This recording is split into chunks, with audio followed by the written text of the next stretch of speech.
Hey guys, Kevin Downey from Kevin M. Downey. Thanks so much for taking the time today. Really appreciate it. This video, it's for B2B owners. I want to talk about building a sales and marketing system for your company. How do you go about doing this? Where do you start? What does it look like? What's the process? What help do you need from people?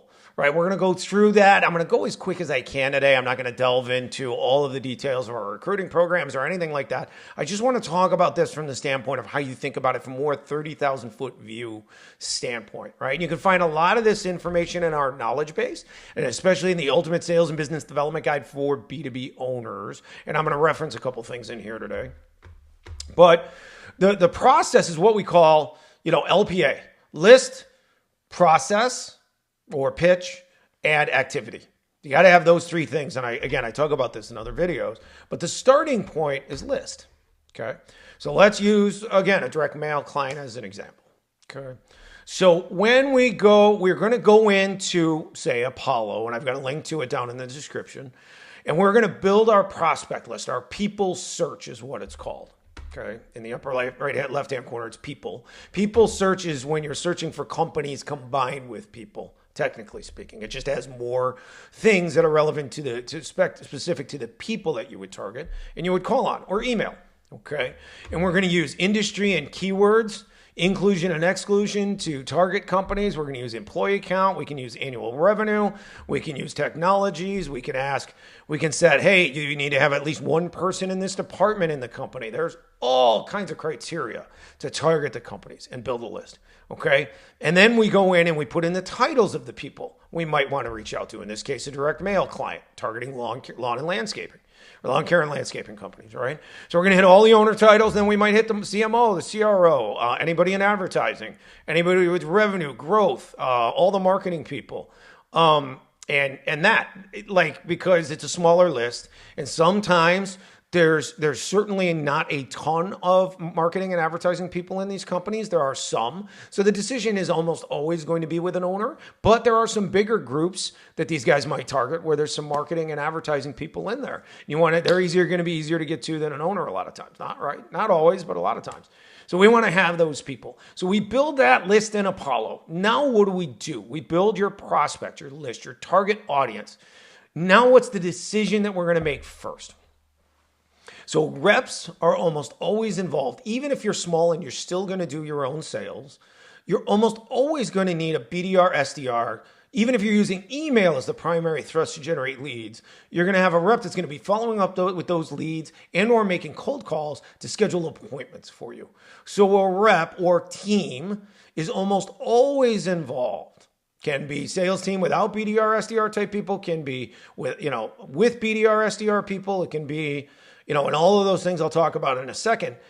But you could be just an owner, and then you have a BDR, SDR as a starting point, right? Okay.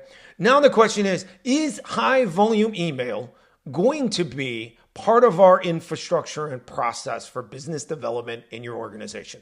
This all comes down to how big this number is for your target lists or lists of contacts. Okay. So let's look at one that's really big. Choose an example of a real example of one that's super big, right? We'll take ours.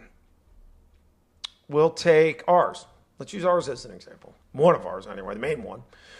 Owners with at least one salesperson in the company, and they match one of the keywords that defines them as a B2B organization. We have about 150 keywords we use. Okay?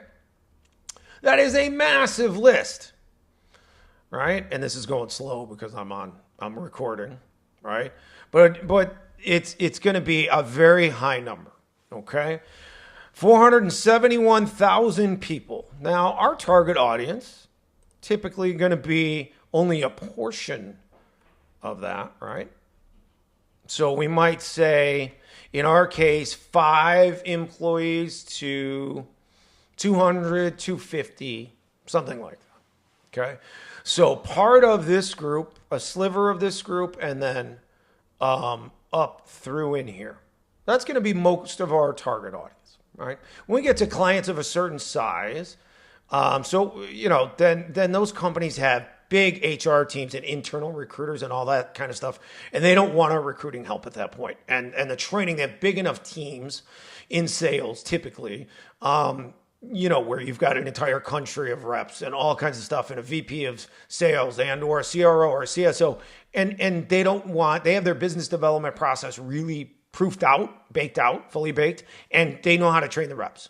There's a point where they're not going to use us, right? We just can't help them that much. Can I help? Can I do better than their internal executive team? Probably, because I've done it for 10 years and with a whole slew of industries. So it gives me a much broader kind of knowledge base to work with. But that said, at the end of the day, certain size companies aren't going to use us, right?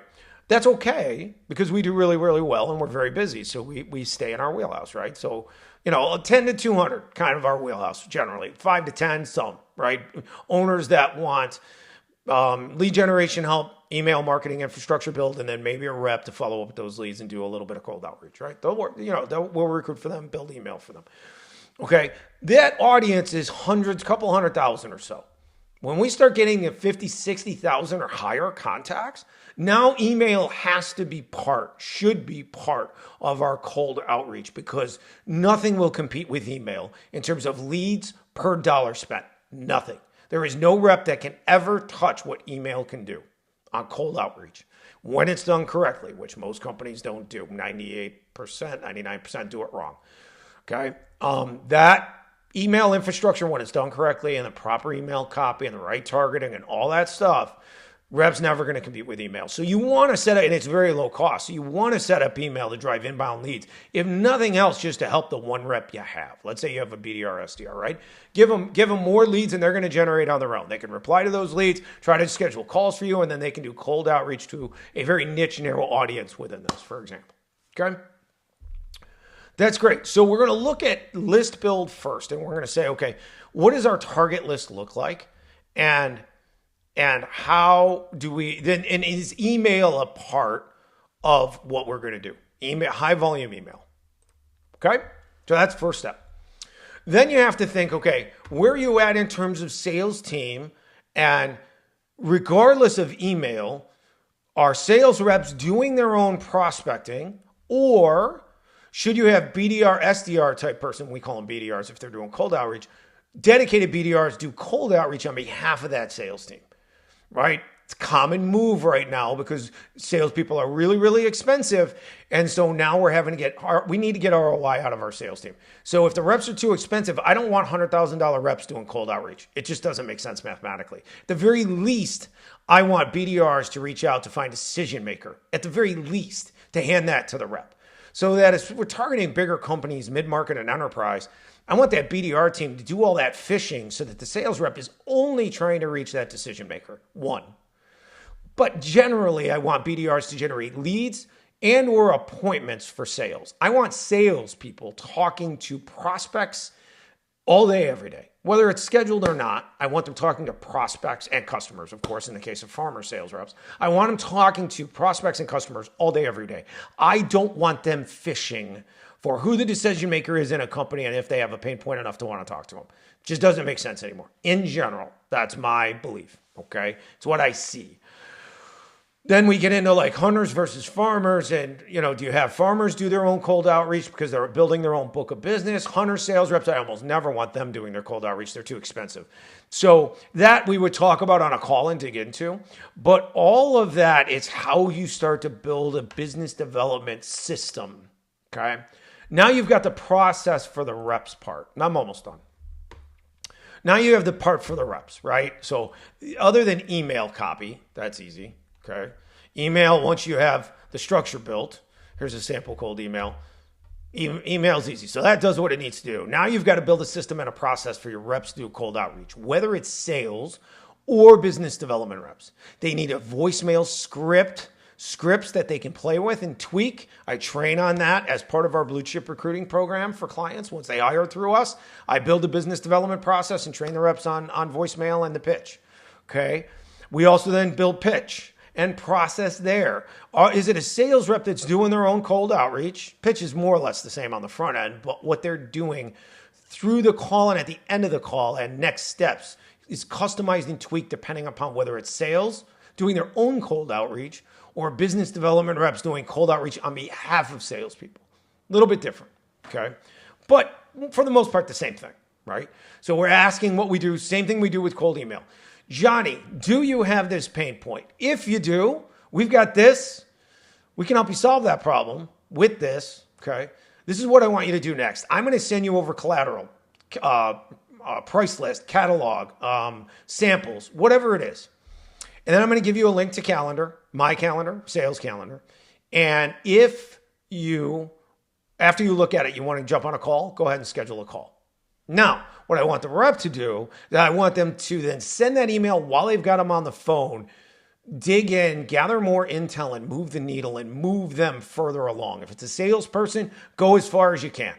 If it's a BDR, get a lead or get an appointment, right? I want them to do that on that call, okay? That's how you build business development process, okay? And again, it changes a little depending upon who's doing the calling and the cold outreach. Again, is it sales or is it dedicated business development team? Okay. But it's not dramatically different. We just tweak that process a little bit. That's all it is. Okay. So that is really the nuts and bolts of building a sales and marketing system. Once you have decision maker with a pain point on a call, whether it's you as an owner in a small business or your salespeople, typically companies don't have a problem selling to their products or services to prospects. If you got a decision maker with a pain point, almost every owner will tell me, well, we do great with sales. I convert 90% or 80% or whatever it is. And it's always overestimated, but it's okay. They're very confident in their ability to sell. That's not really the problem in most B2B companies. Most of the problem is on the lead generation side because they failed to build a fully baked process. Right? Email infrastructure, rep process, targeted lists. Again, with direct mail and other types of businesses, we teach vertical targeting rather than geographic targeting. And all of that can enhance performance of the process that you build. Okay. If you have any questions, need some help recruiting reps, training reps, building out that process, building an email system for your company, reach out to us, kevinmdowney.com. Schedule a call. Link is in the upper right-hand corner. Thanks for taking the time today. Best of luck in business, and we'll talk to you soon. Thanks.